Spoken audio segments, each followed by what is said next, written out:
ഈ പ്രദേശത്തുള്ള കാരണവന്മാരെ, രക്ഷിതാക്കളെ, മാന്യ സഹോദര സഹോദരിമാരെ, മജ്ലിസുൻ നൂർ എന്ന ആത്മീയ സദസ്സിന്റെ വാർഷികവും ആദരണീയരായ കാവതുകുളം ഉസ്താദിന്റെ നേതൃത്വത്തിൽ നടക്കുന്ന ദുആഇന്റെ മജ്ലിസുമാണ് ഈ പ്രദേശത്തെ മുഅ്മിനീങ്ങൾ ഇവിടെ സംഘടിപ്പിച്ചിട്ടുള്ളത്. ബഹുമാനപ്പെട്ട ഉസ്താദ് അവർകൾ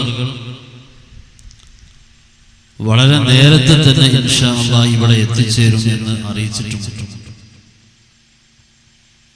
ഉസ്താദ് അവർകൾ വരുന്നതിന്റെ മുമ്പ്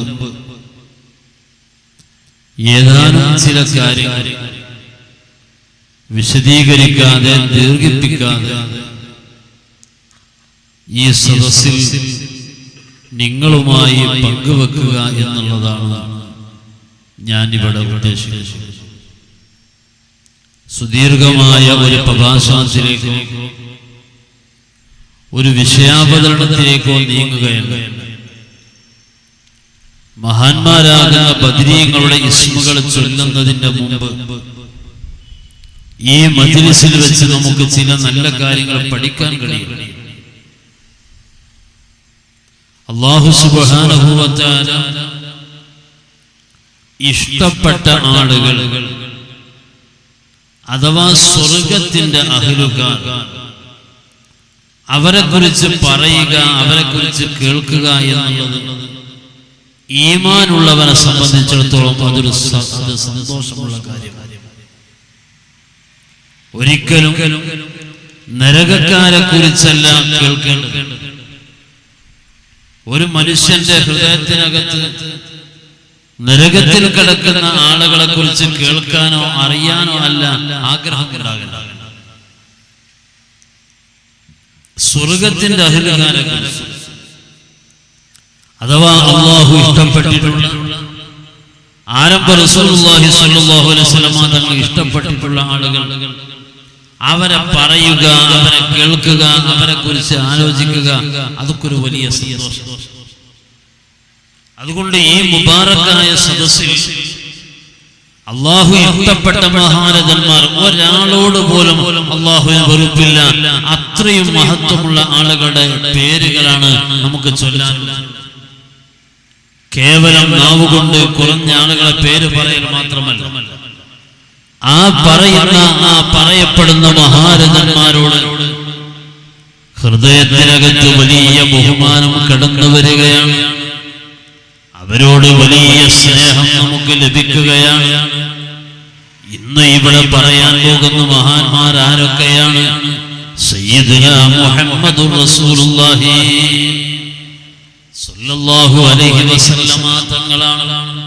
അബൂബക്കർ സിദ്ദീഖ് റളിയല്ലാഹു അൻഹു, ഉമർ ഇബ്നുൽ ഖത്താബ് റളിയല്ലാഹു അൻഹു, ഉസ്മാൻ ഇബ്നു അഫ്ഫാൻ റളിയല്ലാഹു അൻഹു, അലി ഇബ്നു അബീ ത്വാലിബ് റളിയല്ലാഹു അൻഹു, ഇങ്ങനെയുള്ള വലിയ വലിയ മഹാന്മാർ, അവരെ പേരുകൾ നാം ഇവിടെ പറയുമ്പോൾ അത് അല്ലാഹുവിന് വലിയ ഇഷ്ടമാണ്. അമ്പിയാക്കൾക്കൊക്കെ വലിയ സന്തോഷമാണ്.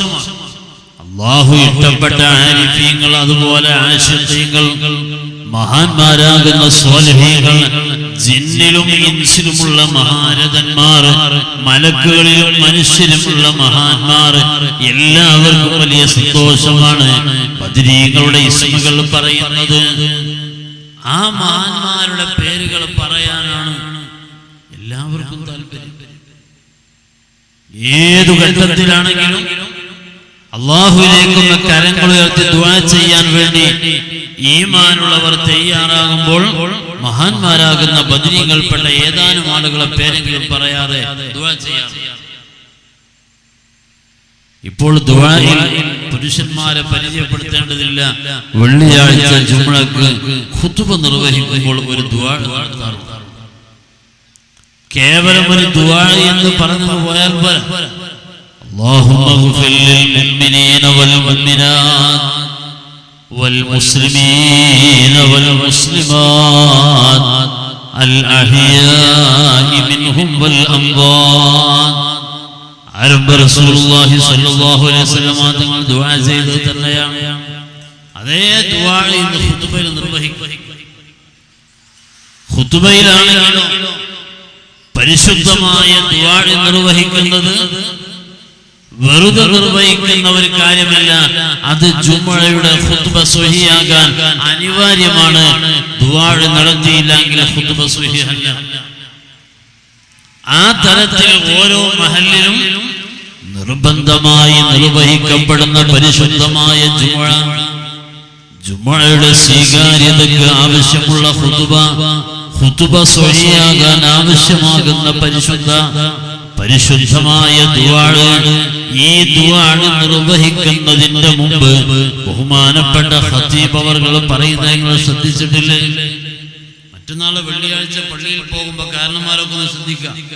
ബഹുമാനപ്പെട്ട ഖതീബുമാർ ദുആയിലേക്ക് പ്രവേശിക്കുന്നതിന് മുമ്പ് പറയും, അല്ലാഹുമ്മ റള അൻ ഖുലഫാഇർ റാഷിദീൻ അൽ മഹ്ദിയീന സാദാതിനാ അബീ ബക്കർ സിദ്ദീഖ് വ ഉമർ അൽ ഫാറൂഖ് വ ഉസ്മാൻ ദിൻ നൂറൈൻ വ അലി അൽ മുർത്തളാ വ അൻ അമ്മൈ നബിയിക സയ്യിദനാ ഹംസത വ സയ്യിദനാ അൽ അബ്ബാസ് വ അൻ ബഖിയതി അസ്ഹാബി رسولك أجمعين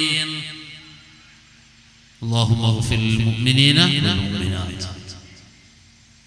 അല്ലാഹുവേ എല്ലാ മുഅ്മിനീങ്ങൾക്കും ജീവിച്ചിരിപ്പുള്ളവർ മരിച്ചവർ വ്യത്യാസമില്ലാതെ എല്ലാ മുഅ്മിനീങ്ങൾക്കും പുറത്തു കൊടുക്കണം എന്ന് പറയുന്നതിന് മുമ്പ് ഏതാനും ചില ആളുകളെ പേര് പറയുന്നു. ആ ഇസ്മുകൾ ആരുടെ ഇസ്മുകളാണ്? മഹാന്മാരാകുന്ന ബദരീങ്ങളെ ഇസ്മുകൾ തന്നെയാ പറയുന്നത്. അത് വേണ്ട എന്ന് ആരും പറയില്ല. വെള്ളിയാഴ്ച ഖുതുബ സ്വഹീഹാകണം എന്നുണ്ടെങ്കിൽ ബദരീങ്ങളെ ഇസ്മുകൾ ചൊല്ലണം എന്ന് ഒരാളും പറയില്ല. പക്ഷേ മഹാന്മാരായി തീർന്നിട്ടുള്ളത് ബഹുമാനപ്പെട്ട ബദരീങ്ങളെ ഇസ്മുകൾ ചൊല്ലിയിട്ട അവരുമായുള്ള ഹൃദയബന്ധത്തിലൂടെയാണ്. അതുകൊണ്ട് ഈ സദസ്സിൽ നിന്ന് എല്ലാവരോടും ഞാൻ ഉണർത്തുന്നത്, ഇലാഹാകുന്ന റബ്ബിനോട്, ഖാലിഖാകുന്ന അല്ലാഹുവിനോട് അടിമയാകുന്ന ഞാനെന്ന് ദുആ ചെയ്യുന്ന സമയത്ത് ആ ദുആ എന്റെ റബ്ബൊന്ന് സ്വീകരിക്കണം എന്നുണ്ടെങ്കിൽ അതിനാവശ്യമാകുന്ന ചില കാര്യങ്ങൾ ഞാൻ ചെയ്യേണ്ടതുണ്ട്. അതിൽ പ്രധാനപ്പെട്ടതാണ് ദുആഇന്റെ മുമ്പ് അല്ലാഹു ഇഷ്ടപ്പെട്ട മഹാന്മാരെ പേരുകൾ പറയാം. അല്ലാഹു ഇഷ്ടപ്പെട്ട മഹാന്മാരെ പേരുകൾ പറയാം. ആ മഹാന്മാരെ പേരുകൾ പറഞ്ഞിട്ട് എന്നിട്ട് അല്ലാഹുവിനോട് ആവശ്യമുള്ള ഖുതുബയിൽ നിർവഹിക്കുന്നത് മാത്രമല്ല, ഏതൊരു ഘട്ടത്തിലും അങ്ങനെ തന്നെയാണ്. അൽഹംദുലില്ലാഹ് എന്ന് കേരളക്കരയിൽ നിറഞ്ഞു നിൽക്കുന്ന മജ്‌ലിസുൻ നൂർ. ഓരോ നാട്ടിലും ദുആക്ക് വേണ്ടി ഒരുമിച്ച് കൂടിയ ആയിരക്കണക്കിന് ആളുകളെ കാണാൻ കഴിയും. ബദരീങ്ങളെ ഇസ്മുകൾ അങ്ങ് ചൊല്ലിയിട്ട് ദുആ ചെയ്യാനുള്ള ആ മജ്‌ലിസിലേക്ക് വലിയ പട്ടികയാണ്. ദുആക്ക് വേണ്ടി ഒരാൾ ഒരൊറ്റ കാര്യമാണ് എഴുതുന്നത്. അങ്ങനെ നൂറുകണക്കിന് ആളുകളുടെ അപേക്ഷ.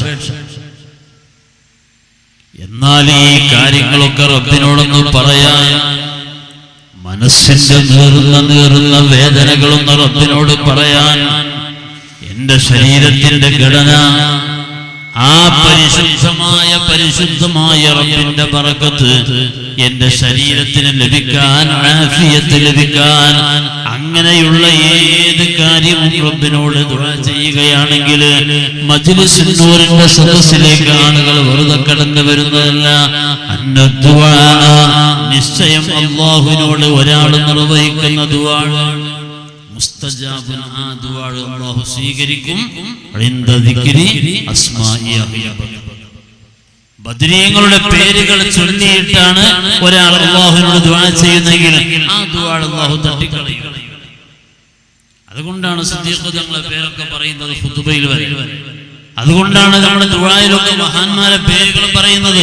അബൂബക്കർ, ഉമർ, ഉസ്മാൻ, ഹൈദർ, നസ്ലുൽ ഔഫ്, ആമിർ, വതുൽഹ ഇബ്നു ഉബൈദില്ലാഹ്.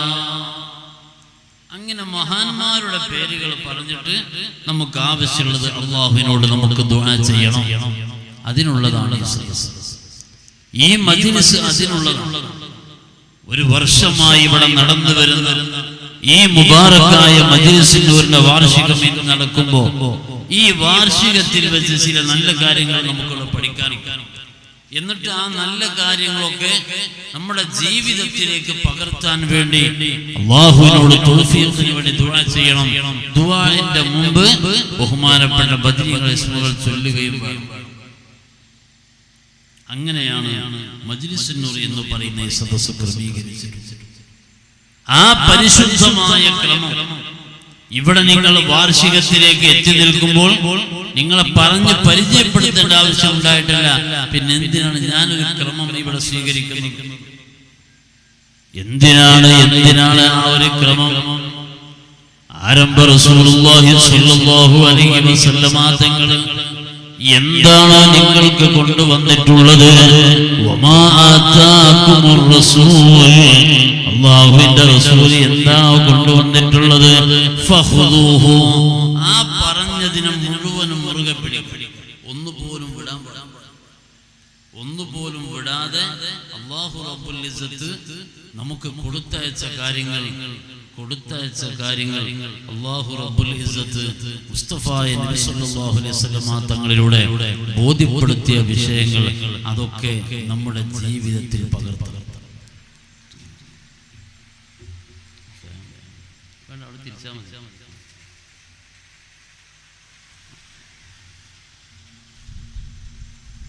ബഹുമാനപ്പെട്ട നബി സല്ലല്ലാഹു അലൈഹി വസല്ലം തങ്ങൾ ഒന്നും സ്വന്തം അഭിപ്രായം പറഞ്ഞില്ല. നീ ശ്രദ്ധിക്കുക, ഞാൻ അധികം പറയില്ല. ഞാനിവിടെ ഉസ്താദ് ഫാത്തിഹ വിളിക്കുന്ന സമയത്ത് ദാവൂദ് ഉസ്താദ് വിളിച്ചു, വേഗം വരുന്ന പറഞ്ഞു. അപ്പൊ ഉസ്താദ് വരുമ്പോഴേക്ക് കാര്യങ്ങൾ വേഗം പറഞ്ഞ് പൂർത്തീകരിക്കണം. അപ്പോ ഞാൻ കൂടുതൽ സംസാരിക്കാൻ ഒന്ന് ശ്രദ്ധിക്കല്ല. നമ്മൾ കുറെ വഴത് പറയും, കുറെ ക്ലാസ്സുകൾ കേൾക്കും, കുറെ വിഷയങ്ങളൊക്കെ നമുക്ക് അറിയുന്നതുണ്ട്, ബോധമില്ലാത്തതുണ്ട്. നമ്മളങ്ങനെ ചെയ്തുകൊണ്ടിരിക്കും. നമ്മുടെ നാട്ടിലൊക്കെ എന്താ ചെയ്യുന്നത് അതേമാതിരി നമ്മളങ്ങനെ ചെയ്യും. ഹജ്ജിനൊക്കെ പോയ മാതിരി എല്ലാവരും എടുക്കാൻ പോകണം, അവർക്ക് നമ്മളിങ്ങനെ നടന്നിങ്ങനെ പോകും. അതേപറ്റി ബോധക്കാരും ഉണ്ടായിക്കോളൊന്നുമില്ല. എന്നപോലെ നമ്മളൊരു നാട്ടു നടപ്പ് രീതിയിൽ ഒരു മുസ്ലിമായി ഇങ്ങനെ പോകുന്നു എന്നല്ലാതെ ആവശ്യമുള്ള കാര്യങ്ങളൊന്നും നമ്മുടെ ജീവിതത്തിലേക്ക് ഒരു ശ്രദ്ധയോടെ കൊണ്ടുവരുന്നില്ല. എന്നാൽ ഇന്നത്തെ ദിവസം എല്ലാവരും ശ്രദ്ധിക്കേണ്ട ഒരൊറ്റ കാര്യം, പരിശുദ്ധ ഇസ്ലാം എന്ന് പറയുന്നത് ആരംഭ റസൂലുള്ളാഹി സ്വല്ലല്ലാഹു അലൈഹി വസല്ലം തങ്ങൾ നമുക്ക് പറഞ്ഞു തന്നിട്ടുള്ളത് ഒന്നുപോലും സ്വന്തം അഭിപ്രായം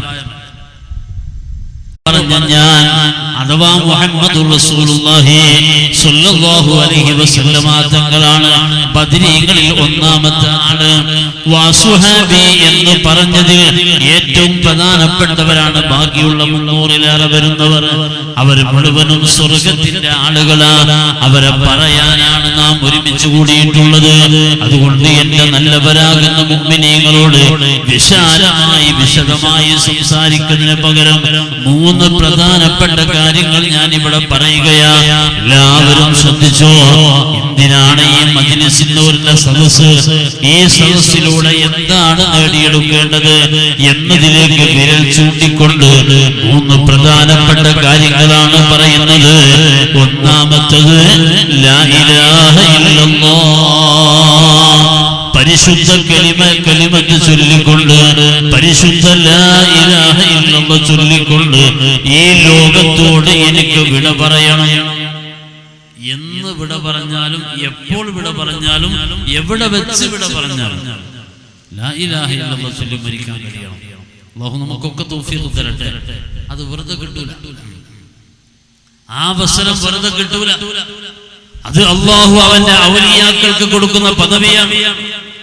അവന്റെ ഇഷ്ടദാസന്മാരാകുന്ന ആളുകൾക്ക് നൽകുന്ന ഏറ്റവും വലിയ സവിശേഷതയാണ്. ദുനിയാവിൽ നിന്ന് ആഖിറത്തിലേക്ക് അങ്ങ് പ്രവേശിക്കുമ്പോൾ ഏറ്റവും അഫ്ളലായ കലിമത്ത് ലാ ഇലാഹ ഇല്ലല്ലാഹ് ഇത് ചൊല്ലാൻ കഴിയുക എന്നുള്ളത് അതൊരു വലിയ സൗഭാഗ്യമാണ്. അത് എല്ലാവർക്കും കഴിയൂല.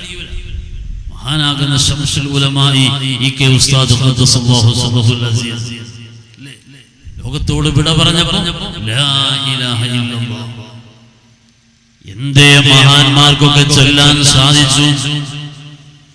ഇതാണ് എല്ലാവരും പഠിക്കേണ്ടത്. ഏതൊരു മനുഷ്യനെയും പഴപ്പിക്കുന്നതിന് വേണ്ടി ഇബ്ലീസ് ലഅനത്തുല്ലാഹി അലൈഹി ജീവിതത്തിന്റെ തുടക്കം മുതൽ ഒടുക്കം വരെ ഓരോരുത്തരെയും പിന്തുടരാനാണ് അവൻ ശ്രമിക്കുന്നത്. ചെറിയ കുട്ടിയാകുന്ന സമയത്ത് തന്നെ, അഥവാ പ്രസവിച്ചു വീഴുന്ന സമയത്ത് തന്നെ എനിക്കൊരു കളിക്കൂട്ടുകാരനെ കിട്ടിയല്ലോ എന്ന സന്തോഷത്തോടെ പിശാച് ഓടിവന്ന് ഈ കുട്ടിയെ വാരി പുണരാൻ ശ്രമിക്കുമ്പോഴാണ് അല്ലാഹു അക്ബർ അല്ലാഹു അക്ബർ അല്ലാഹു അക്ബർ അല്ലാഹു അക്ബർ. കുട്ടിയുടെ വലതു ചെവിയിൽ വാങ്ക് കൊടുക്കുന്നു. വാങ്കിന്റെ ശബ്ദം കേൾക്കുന്നതോടുകൂടി പിശാച് ഓടി അകലുകയാണ്. അവിടുന്ന് അങ്ങോട്ട് മരണം വരെ നാമാണ് കുറച്ചൊക്കെ എന്തെങ്കിലും കാര്യങ്ങൾ ചെയ്യുമ്പോ ഇനി എന്നെ കൊണ്ടാകൂല എന്ന് പറയൽ. പിശാച് അങ്ങനെ പറയൂല. അവൻ അലസതയില്ലാത്തവനാ, അവൻ മടിയില്ലാത്തവനാ, അവൻ എപ്പോഴും നല്ല ഉന്മേഷവാനാണ്. ഉന്മേഷവാനാകുന്ന പിശാചിനെ സംബന്ധിച്ചിടത്തോളം ആ സമയത്ത് കുട്ടിയുടെ കാതിലങ്ങ് വാങ്ക് വിളിക്കുന്നത് കേൾക്കുമ്പോ, ഇഖാമത്ത് വിളിക്കുന്നത് കേൾക്കുമ്പോ അവൻ പേടിച്ച് പറച്ച് ഓടിയിട്ടുണ്ടെങ്കിലും പിന്നെയും അവൻ ഈ കുട്ടി എങ്ങനെ പഴപ്പിക്കാൻ വന്നുകൊണ്ടിരിക്കും. ആദ്യമായി കുട്ടിക്ക് നൽകുന്നത് കട്ടൻ ചായയല്ല. ആദ്യമായി കുട്ടിക്ക് നൽകുന്നത് എന്താ? മുലപ്പാലാണ്. ആ മുലപ്പാല് കുട്ടിന്റെ വായിലേക്ക് വെച്ച് കൊടുക്കുമ്പോ ബിസ്മില്ലാഹിർ റഹ്മാനിർ റഹീം ഉമ്മ ചൊല്ലുന്നുണ്ടോ ഇല്ലേ എന്നാ പിശാച് നോക്കുന്നത്. ചൊല്ലുന്നില്ലെങ്കിൽ പിശാച് അവിടെ കൂടുകയാ, ചൊല്ലുകയാണെങ്കിലോ പിശാചനാ ഓടി അകലുകയാണ്. അങ്ങനെ ഓരോ ഘട്ടത്തിലും നജസിൽ പുരണ്ട് കിടക്കുകയാണോ? അല്ലേ? അതല്ല, അതൊക്കെ കഴുകി വൃത്തിയാക്കിയിട്ട് നജസ് വലിയ ഇഷ്ടമാണല്ലോ പിശാചിന്. ഇതൊക്കെ കഴുകി വൃത്തിയാക്കുന്ന ഉമ്മയാണോ? പിശാച് ഇങ്ങനെ അകന്നു നിൽക്കുന്നു. ആ കുട്ടി ഇങ്ങനെ വളർന്നു വരുന്ന സമയം കാര്യങ്ങളൊക്കെ ചോദിക്കാനും പറയാനും ഒക്കെ എത്തിയ ഒരു ചെറിയ വകതിരിവിന്റെ പ്രായത്തിലേക്ക് എത്തിക്കഴിഞ്ഞാൽ ആ കുട്ടിക്ക് പിന്നെ എന്താ പറഞ്ഞു കൊടുക്കേണ്ടത്? രാഷ്ട്രത്തിന്റെ പ്രധാനമന്ത്രി ആരാണ് എന്നാണോ? ഈ രാജ്യത്തിന്റെ പ്രസിഡന്റ് ആരാണ് എന്നാണോ? ഈ മണ്ഡലത്തിന്റെ MLA ആരാണ് എന്നാണോ പറഞ്ഞു കൊടുക്കേണ്ടത്? വകതിരിവിലേക്ക് എത്തിക്കഴിഞ്ഞാല് തിങ്കളിൽ ബദറുത്തമമായി മക്കത്തുദിച്ചോവർ അതന്നബിക്കൻപ തുന്ന മകനായി അബ്ദുള്ള എന്നോർക്ക് ആമീന പെറ്റോവർ. വകതിരിവിലേക്ക് മക്കൾ അങ്ങ് എത്തുന്നതോടുകൂടി എന്റെ പ്രിയപ്പെട്ട മക്കളെ പിശാച് ഏറ്റെടുക്കാൻ പാടില്ല. ആരെയാണ് ഏൽപ്പിക്കേണ്ടത്? ആരംഭ റസൂലുള്ളാഹി സ്വല്ലല്ലാഹു അലൈഹി വസല്ലമ തങ്ങളെ, മുസ്തഫായ നബി തങ്ങളെ പഠിപ്പിച്ചു കൊടുക്കുന്നുണ്ടോ? അവിടുത്തെ പേര് പറഞ്ഞു കൊടുക്കുന്നുണ്ടോ? ആ മുഹമ്മദ് എന്ന ഇസ്മ ചൊല്ലി കൊടുക്കുന്നുണ്ടോ? ആ പ്രിയപ്പെട്ട നേതാവിന്റെ ഉമ്മയെ, അവിടുത്തെ പ്രിയപ്പെട്ട പിതാവിനെ പരിചയപ്പെടുത്തുന്നുണ്ടോ? മക്കയെ കുറിച്ച് മദീനയെ കുറിച്ച് പരിചയപ്പെടുത്തി കൊടുക്കുന്നുണ്ടോ? പിശാച് ഓടി അകലുകയാണ്. ഇല്ലെങ്കിൽ പിശാച് കുട്ടിയുടെ കൂടെ തന്നെയാണ്. അങ്ങനെ തുടങ്ങിയിട്ട് കുട്ടിയുടെ ഓരോ സ്റ്റെപ്പിലും പിശാച് ഇങ്ങനെ ശ്രമം നടത്തുന്നു. അവസാനം ലോകത്തോട് വിട പറയാനിരിക്കുമ്പോ അല്ലാഹുവിന്റെ റസൂല് പറയട്ടെ, ഒരാള് മരിക്കാൻ കിടക്കുന്ന മനുഷ്യന്റെ മുമ്പിലേക്ക് ഒരു പാത്രം വെള്ളവുമായി പിശാച് കടന്നു വരികയാ. എന്തിനാണ് വരുന്നത്? മരണമാസന്നമായ സമയമെന്ന് പറഞ്ഞാല് വിശപ്പ് കാഠിന്യമുള്ള സമയമല്ല, പണത്തോട് മോഹമുള്ള സമയമല്ല, അധികാരത്തോട് മോഹമുള്ള സമയമല്ല, ഭൗതികമായ സുഖാഡംബരങ്ങളോട് കൊതിയുള്ള നേരമല്ല. മരണമാസന്നമായ സമയമെന്ന് പറഞ്ഞാല് ഒരു തുള്ളി വെള്ളം കിട്ടുമോ? ഓവുചാലിലൂടെ ഒഴുകിക്കൊണ്ടിരിക്കുന്ന നാറിയ വെള്ളമായാലും വേണ്ടില്ല, ഒരിത്തിരി വെള്ളം കിട്ടുമോ എന്ന് കൊതിച്ചു പോകുന്ന വല്ലാത്ത ദാഹമുള്ള നേരമാണ്. ആ സമയത്ത് പിശാച് ഒരു പാത്രം വെള്ളവുമായി വരികയാ. ഈ സമയത്ത് ഞാൻ പറയുന്നത് മുഴുവനും ഈ മരിക്കാൻ പോകുന്ന മനുഷ്യൻ അംഗീകരിക്കും എന്ന പ്രതീക്ഷയോടെയാ, വല്ലാത്ത പ്രതീക്ഷയോടെയാണ് ഓരോരുത്തരുടെ മുമ്പിലേക്കും ഇബ്ലീസ് ലഅനത്തുല്ലാഹി അലൈഹി വരുന്നത്. ഇന്നത്തെ വഴക്ക് കേട്ടുകൊണ്ട് ഇനി മരണസമയത്ത് ആര് വെള്ളവുമായി വന്നാലും അത് പിശാചാണ് എന്ന് മനസ്സിലാക്കാമല്ലോ.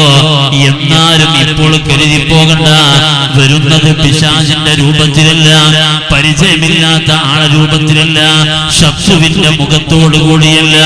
ഞാൻ മരിക്കാൻ കിടക്കുമ്പോ എന്റെ മുമ്പിലേക്ക് വരുന്നത് എന്റെ കുടുംബത്തിൽ നിന്ന് മരണപ്പെട്ടു പോയ ഒരാളുടെ വേഷത്തിലായിരിക്കും. അത് എന്റെ പിതാവിന്റെ വേഷമായിരിക്കാം, എന്റെ ഭർത്താവിന്റെ വേഷമായിരിക്കാം, ഭാര്യയുടെ വേഷമായിരിക്കാം, ഉമ്മയുടെ വേഷമായിരിക്കാം, സഹോദരന്റെ വേഷമായിരിക്കാം. ആരാണോ മരണപ്പെട്ടു പോയത് അവരുടെ വേഷത്തിലാണ് വെള്ളത്തിന്റെ പാത്രവുമായി ഇബ്ലീസ് ലഅനത്തുല്ലാഹി അലൈഹി വരുന്നത്. പിതാവിന്റെ രൂപത്തിൽ വന്നുകൊണ്ട് പറയുകയാ, മോനെ, ബാപ്പ മരിക്കുന്ന സമയത്ത് വല്ലാത്ത ദാഹമുണ്ടായിരുന്നു. മോനെ, നീ മരിക്കുകയാണ് എന്നറിഞ്ഞത് കൊണ്ടാണ് ബാപ്പ ഖബറിൽ നിന്ന് എഴുന്നേറ്റുകൊണ്ട് മോനെ നിനക്ക് കുടിക്കാനുള്ള വെള്ളവുമായി വന്നിട്ടുള്ളത്. കാരണം ഞാൻ മരിക്കുന്ന സമയത്ത് വല്ലാത്ത ദാഹമുണ്ടായി, ആരും എനിക്ക് വെള്ളം തന്നില്ല. ഒരു തുള്ളി വെള്ളം പോലും കിട്ടാതെ വല്ലാതെ പ്രയാസപ്പെട്ടിട്ടാണ് ഞാൻ മരിച്ചിട്ടുള്ളതെങ്കിൽ അത്തരം ഒരു ഗതികേട് വരാതിരിക്കാനാണ് മോനെ നിനക്ക് വെള്ളവുമായി ബാപ്പ ഖബറിൽ നിന്ന് എഴുന്നേറ്റ് വന്നിട്ടുള്ളതെന്ന് ഇബ്ലീസ് ലഅനത്തുല്ലാഹി അലൈഹി പറയുകയാണ്. ആരാണതിൽ പെടാതിരിക്കുക? മരിക്കാൻ കിടക്കുമ്പോൾ ദാഹിച്ചു വലഞ്ഞ സമയം പിന്നെ വേറൊന്നും ഓർമ്മ ഉണ്ടാവില്ല. ദാഹം തീർക്കാൻ കുറച്ച് വെള്ളം കിട്ടും. എന്നാൽ ആ വെള്ളത്തിന് വേണ്ടി ദാഹിച്ചു കൊണ്ടിരിക്കുന്ന എന്റെ മുമ്പിലേക്ക് വേഷം മാറി പിശാച് വരികയാ. ഞാനത് തിരിച്ചറിയാതെ എന്റെ ദാഹം തീർക്കാൻ എന്റെ ഉപ്പ ഖബറിൽ നിന്ന് വന്നതല്ലേ എന്ന് വിചാരിച്ച് ആ വെള്ളത്തിന് കൈ നീട്ടുമ്പോ, മോനെ, ഇത് ബാപ്പാന്റെ കുട്ടിക്ക് കുടിക്കാൻ തന്നെയാ കൊണ്ടുവന്നത്. പക്ഷേ കുടിക്കുന്നതിന് മുമ്പ് ബാപ്പ ഒരു കാര്യം പറഞ്ഞു തരാം. ഖബറിൽ ചെന്ന് നോക്കുമ്പോ ബാപ്പാക്ക് അതിലേറെ വലിയ വെള്ളം കിട്ടാതെ മരിച്ചുള്ളത് ഒരു ഭാഗം. അവിടെ ചെന്ന് നോക്കുമ്പോ ഖബറത്തെ അനുഭവം പറയുകയാണെങ്കിൽ, മോനെ, വലിയ വിഷമമാണ്. ഖുർആൻ ഓതിയതിന് കൂലിയില്ല, നിസ്കരിച്ചതിന് കൂലിയില്ല, നോമ്പനുഷ്ഠിച്ചതിന് കൂലിയില്ല, ദാനധർമ്മത്തിന് കൂലിയില്ല. ഞാൻ എന്തൊക്കെ നല്ല കാര്യം ചെയ്തിട്ടുള്ളോ അതിനൊന്നും ഖബറിൽ എനിക്ക് കൂലിയില്ല. കാരണം ഞാനൊരു മുസ്ലിമായി പോയി. മുസ്ലിമീങ്ങൾക്ക് ഖബറിൽ സുഖമില്ല. മറ്റു മതത്തിൽപ്പെട്ടവരാണെങ്കിലോ ഖബറിൽ അവർ വല്ലാത്ത സുഖത്തിലാ. അതുകൊണ്ട് മോനെ, ഖബറിൽ സുഖം ലഭിക്കാൻ വേണ്ടി എന്റെ മോനോട് ബാപ്പക്ക് പറയാനുള്ളത്, ഇസ്ലാമിൽ നിന്നൊന്ന് രാജിവെച്ചിട്ട് മറ്റേതെങ്കിലും ഒരു മതം സ്വീകരിച്ചിട്ട് ബാപ്പ കൊണ്ടുവന്ന വെള്ളം കുടിച്ച് മരിക്കണം. ജനിച്ച സമയം മുതൽ പിന്തുടരാൻ നോക്കിയിട്ട് കഴിഞ്ഞിട്ടില്ല. ഇപ്പോൾ ഇതാ മരണസമയം പിശാച് പിടികൂടി ഏകദേശം ആളുകളൊക്കെ കാഫിറായി മരിച്ചു പോകുന്ന രംഗമാണ്. അല്ലാഹുവേ, ഞങ്ങളെയും ഞങ്ങളുടെ കുടുംബങ്ങളെയും രക്ഷപ്പെടുത്തണം റഹ്മാനെ. ബദരീങ്ങളെ തന്നെ സഹായിക്കണം റഹ്മാനെ. മജ്ലിസുൻ നൂർ ചെല്ലുമ്പോൾ 60 വരിയുള്ള ബദരീങ്ങളെ ഇസ്മുകൾ ചേർന്ന ബൈത്തുകൾ ചെല്ലുമ്പോൾ അവസാനത്തെ 10 വരികൾക്കിടയിലുള്ള ജവാബ്, ദാഹമൗത്തത് കൂട്ടിടും ഇബ്ലീസ് കൂസിനെ കാട്ടിടും, നേരം ലടീനവനാട്ടുവാൻ ബദരീങ്ങളാൽ തുണർബന. മരിക്കാൻ കിടക്കുന്ന സമയത്ത് വെള്ളവുമായി പിശാച് വരുന്നതില്ലെന്ന്, വെള്ളത്തിന്റെ കൂസുമായി വെള്ളത്തിന്റെ പാത്രവുമായി വരുന്ന പിശാചിൽ നിന്ന് എനിക്ക് രക്ഷ കിട്ടാൻ ബദരീങ്ങളെ ബറക്കത്ത് കൊണ്ട് അല്ലാഹുവേ നീ ഒരു ബദരീങ്ങളെ തന്ന് കാവൽ തരണം എന്നൊക്കെ പറയുന്നത് ആ സമയത്താണ് എല്ലാവരും വിഷമിക്കുന്നത്. എന്നാൽ ഇവിടെ മജ്ലിസുൻ നൂറിൽ 1 വർഷമായി വളരെ ഭംഗിയായി നിർവഹിക്കുന്ന ഈ നാട്ടിലെ മുഅ്മിനീങ്ങള്, ചെറുപ്പക്കാരാണ് അതിന്റെ ഖാദിമീങ്ങള്, സഹോദരിമാരും നാട്ടിലെ കാരണവന്മാരും നല്ലവരാകുന്ന മുഅ്മിനീങ്ങളും ആ പരിശുദ്ധ മജ്ലിസിന്റെ ആളുകളാണ്. എന്നാൽ എല്ലാവരും ആലോചിച്ചോ, ഈ പരിശുദ്ധമായ മജ്ലിസിലൂടെ ഒരു നല്ല ഒരു തീരുമാനം നമുക്ക് എത്തണം. ഈ പരിശുദ്ധ വാർഷികം അതിനുള്ളത് തന്നെയാണ്. അഥവാ മജ്ലിസിന്നൂർ എന്ന സദസ്സിലൂടെ ബദരീങ്ങളുമായി കൂടുതൽ അടുക്കുക കഴിയും. നമുക്കൊക്കെ ഒരു ദിവസം ഒരു തവണയെങ്കിലും ബദരീങ്ങളെ പേരുകളൊക്കെ ചൊല്ലാൻ നമുക്ക് കഴിയും. ഇല്ല എന്നൊന്നും പറയണ്ട, നമുക്ക് കഴിയൂലേ. ഒരു 300 ചില്ലാനം ആളുകളെ പേരൊന്ന് വായിക്കാൻ ഒരു 9-10 മിനിറ്റ് കൊണ്ട് വായിക്കാം. അബൂബക്കർ, ഉമർ, ഉസ്മാൻ, സുമ്മ ഹൈദർ, നസ്റുൽ യൗഫ്, ആമിർ, വതുൽഹത്ത് ബിൻ ഉബൈദില്ലാഹ്, അലിഫൻ, സുബൈർ, യുബരി, ഉസാദ്, സഈദ്, ഹാനി, അസ്വാദ്, ഇമ്രാൻ, ഉബയ്യ, അബ്ദുല്ലാഹ്, ഔസുൻ, അബുൽ മഖ്സി, ഉനൈസ്, ഇയാസ്, യസ്ദർ. ഇതിങ്ങനെ വായിക്കാൻ ആകെ 9-10 മിനിറ്റ്. ഒരു മജ്ലിസിൽ ഇരുന്ന് സാവകാശം ഉസ്താദുമാര് ചൊല്ലിത്തരുമ്പോ ജവാബുകളൊക്കെ ചൊല്ലുമ്പോ ഒരു അരമണിക്കൂർ 32 മിനിറ്റ് ഒക്കെ വരും. ഒരു ദിവസം ഒരു തവണയെങ്കിലും ബദരീങ്ങളെ പേരുകൾ ചൊല്ലാൻ ഈ വാർഷികം അതിനൊരു കാരണമായി വരണം. അല്ലാഹുവേ തൗഫീഖ് നൽകണം റഹ്മാനേ. 100 കണക്കിന് കുറ്റവാളികളെ പേര് ദിനപത്രത്തിൽ നിന്ന് വായിക്കുന്നതിന് പകരം 300-ലേറെ വരുന്ന മഹാന്മാരുടെ പേര്, അതും അമ്പിയാക്കൾ കിട്ടുമുള്ള മഹാന്മാർ, മലായികക്ക് കിട്ടുമുള്ള മഹാന്മാർ, ആരിഫീങ്ങൾ, ആശിഖീങ്ങൾ കിട്ടുമുള്ള മഹാന്മാർ, അല്ലാഹുവിന് ഇഷ്ടമുള്ള മഹാന്മാർ സ്വർഗത്തിലാണ് എന്നതിൽ 2 അഭിപ്രായമില്ല. അങ്ങനത്തെ മഹാന്മാർ, അവരുടെ പേരുകളാണ് ഇവിടെ വായിക്കുന്നത്. ഒരു ദിവസം ഒരു തവണയെങ്കിലും ആ പേരുകളൊന്ന് വായിച്ച് അല്ലാഹുവിന്റെ പരിശുദ്ധ ദീൻ അംഗീകരിക്കുന്ന സ്വഭാവത്തോടെ ജീവിക്കണമെന്ന് എല്ലാവരോടും ഞാൻ ഉണർത്തുകയാ, എന്നെ ഉപദേശിക്കുകയാണ്. അല്ലാഹുവേ തൗഫീഖ് നൽകണം റഹ്മാനേ.